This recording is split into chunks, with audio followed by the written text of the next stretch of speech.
Hello, and a very warm welcome back to our Kate Middleton and the Queen YouTube channel.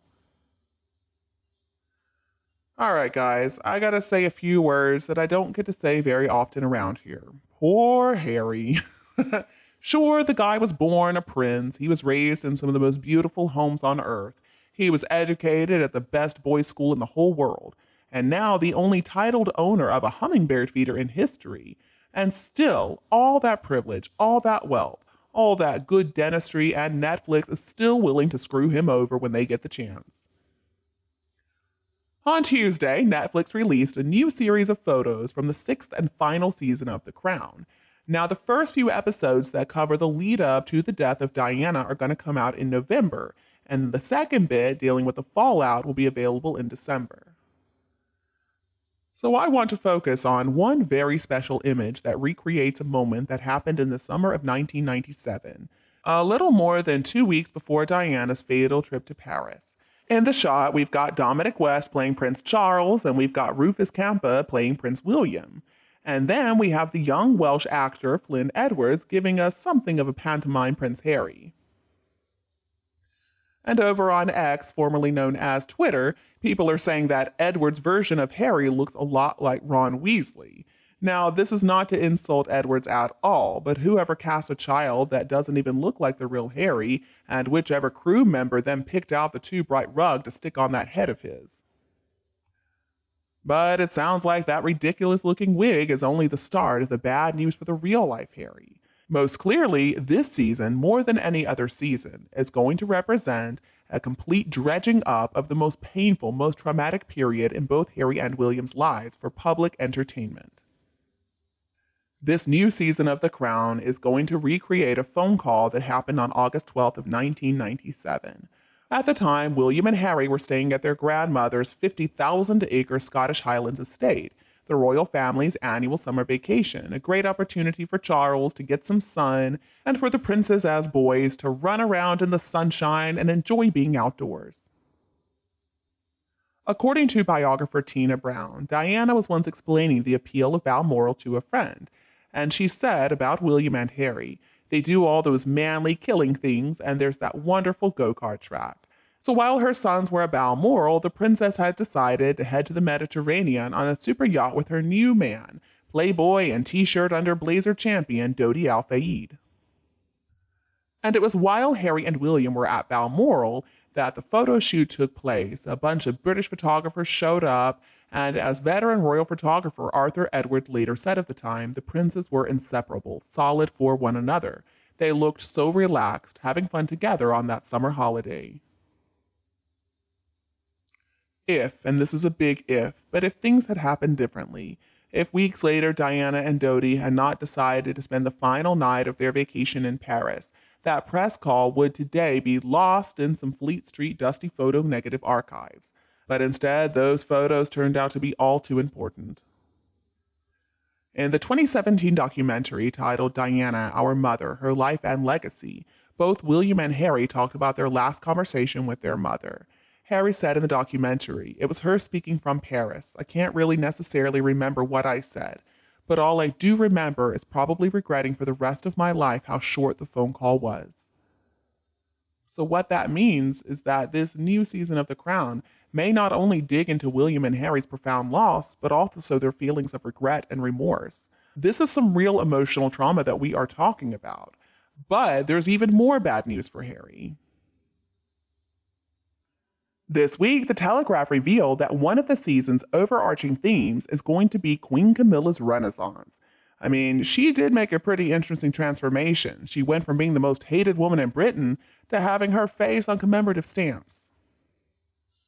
The paper's royal editor, Victoria Ward, reports that The Crown encapsulates the newly crowned queen's completed rehabilitation. Now, a source spoke with Ward saying that the show creator, Peter Morgan, has no need to do any kind of sequel because the new season's last 5 or 6 episodes bring you right up to the present day. You're actually watching this rehabilitated Queen Camilla figure. And I'm sure this storyline bothers Harry, considering that he hasn't really held back in telling the whole world what he really thinks of his stepmother. In Spare, he wrote that he thought Camilla had sacrificed me on her personal PR altar. That is what he wrote. He wrote, maybe she'd be less dangerous if she was happy. And then Anderson Cooper asked Harry about the dangerous reference. Harry explained that because of her need for her to rehabilitate her image, that made her dangerous because of the connections that she was forging within the British press. On the way to being queen consort, there was going to be people or bodies left in the street because of that, he said. But it sounds like that is not the way Netflix has decided to portray Camilla. I mean, it seems like it's going to be a triumphant narrative arc for the 76-year-old queen. So, how must it feel for Harry to know that what is perhaps the biggest rewriting and revamping of his dangerous stepmother's image is about to be undertaken by the same company that pays him his paycheck? We cannot deny the irony here. I mean, the same billion-dollar corporation that is taking Harry's childhood pain and turning it into entertainment is now also paying for Meghan and Harry's California lifestyle. To sum things up a bit, not only is Harry now facing having his pain revived and splashed all over the screen, not only does the young actor playing him appear to be wearing a really funny-looking wig, but all of those blows are coming directly from his boss. So maybe Harry and Meghan have fought hard to forge their own lives that are not bothered by protocol or courtiers or the pressure to buy a lot of nude pantyhose. But in moments such as this with the crown, I can't help but wonder, how free are they? In this next part, as always, I want to express my gratitude and I want to discuss with you some interesting comments from yesterday's video titled Desperate to be Royals, Toxic Twosome Trying to Blame Palace for Why No One Likes Them. In that video, I talked about how Meghan's PR is accused of creating a puff piece to portray Meghan and Harry as close to Beatrice and Eugenie.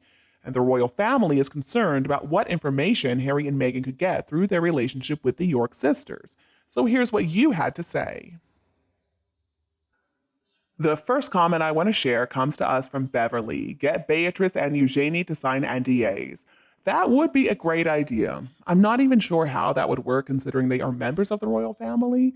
And honestly, Beatrice probably doesn't need to, but Eugenie, I think, definitely should. And then Mabel, I think Eugenie likes to keep stirring the pot by sticking with the has-been. She's angry about her mom and dad.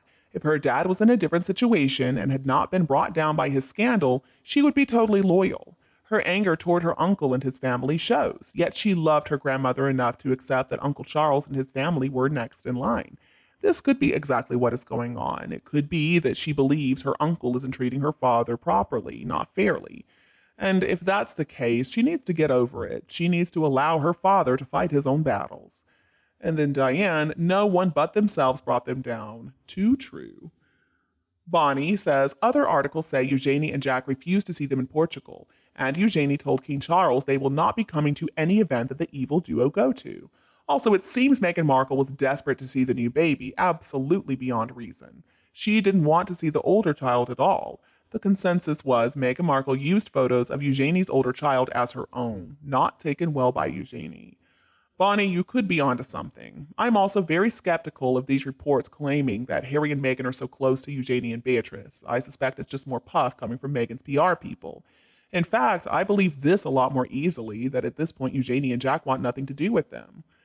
And then Denny says, I don't believe it. Remember when they were all together, no one looked at Harry and Meghan. Yeah, Denny, I do remember that, and that's why I also don't fully believe this. Paula is back to weigh in. Hello, Paula. Paula says, hopefully the York sisters have called their father for advice. In my opinion, even though I have always had questions about Andrew, at least he knows to keep his mouth shut about family business for the most part. Even if he's never a working royal again, Andrew is now being invited to family events. In my opinion, that's more than Harry and Meghan ever deserve. Thank you. Oh, thank you, Paula. I agree with you, as usual. I mean, it does make sense that Andrew is being invited to family-only events. I don't think he has any business as a working royal again. But I also agree with you that Harry and Meghan don't even deserve to be invited to family events. I mean, they just need to stay far, far away. And then Marga says, no one likes liars, period. Again, very true. Sue Clark, that article is hilarious. Career advice or any advice from Harry is ludicrous. Sue, I couldn't agree with you more. That right there told me this article was planted by Meghan and Harry's PR people. There is no way anyone seriously wrote that. I mean, why would anybody want to take advice from Harry? And Kate London, if the royal family was smart and they have the best advisors in the world, they would cut off Eugenie from any family gossip. She has always reminded me of the jealous stepsister to the lovely Princess Catherine. It's been obvious for a long time that Eugenie seethed with jealousy of Catherine. Can't exactly blame her. And you know how they say, let your friends close, keep your friends close, but your enemies closer. So William and Catherine have to play nice with Eugenie, but never really let her into the inner circle. Eugenie has blown it and let her jealousy lead her to back the wrong horse. Beatrice, I'm not totally sure of. I would just keep my eye on her as well. Hate to say it, but the York girls seem as stupid, reckless with their public reputation as their parents. The other spare and his crazy wife that couldn't handle any basic etiquette rules and fundamentally blew the chance of a lifetime. Kate, excellent and very insightful comment as always.